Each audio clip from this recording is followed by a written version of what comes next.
एकन गांव के गरीब किसान की कहानी। यदि आप गांव के एक गरीब किसान की कहानी चाहते हैं तो मैं एक छोटी और भावनात्मक कहानी नीचे प्रस्तुत कर रहा हूं। गांव के गरीब किसान की कहानी। रामू एक छोटे से गांव में रहने वाला एक गरीब किसान था। उसके पास सिर्फ 1 बीघा जमीन थी जिसमें वह साल भर मेहनत करके अपने परिवार का पेट पालता था। बरसात के भरोसे उसकी खेती चलती थी और अगर बारिश कम हो जाए तो फसल भी खराब हो जाती। एक साल गांव में भयंकर सूखा पड़ा। रामू की सारी फसल बर्बाद हो गई। कर्ज का बोझ सिर पर था और घर में खाने को दाने नहीं बचे थे। लेकिन रामू हार मानने वाला नहीं था। उसने गांव के स्कूल में चौकीदारी का काम पकड़ लिया और शाम को खेत में काम करता रहा। उसकी पत्नी गीता ने भी दूसरों के घर बर्तन मांजने का काम शुरू किया।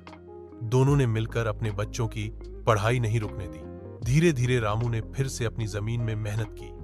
अगले साल अच्छी बारिश हुई और फसल लहलहा उठी।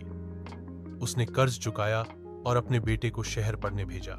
आज रामू के बेटे ने इंजीनियर बनकर अपने पिता का सपना पूरा किया है और रामू, जो कभी भूखे पेट सोता था, आज गर्व से मुस्कुराता है।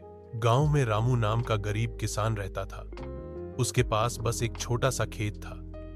दिन रात मेहनत करता, लेकिन फिर भी पेट भर खाना मुश्किल था। एक साल सूखा पड़ा, फसल बर्बाद हो गई। हार मानने के बजाय रामू ने दूसरे गांव जाकर मजदूरी की, पैसे बचाए और फिर से खेत में मेहनत शुरू की। धीरे धीरे उसकी मेहनत रंग लाई और एक दिन वो आत्मनिर्भर किसान बन गया।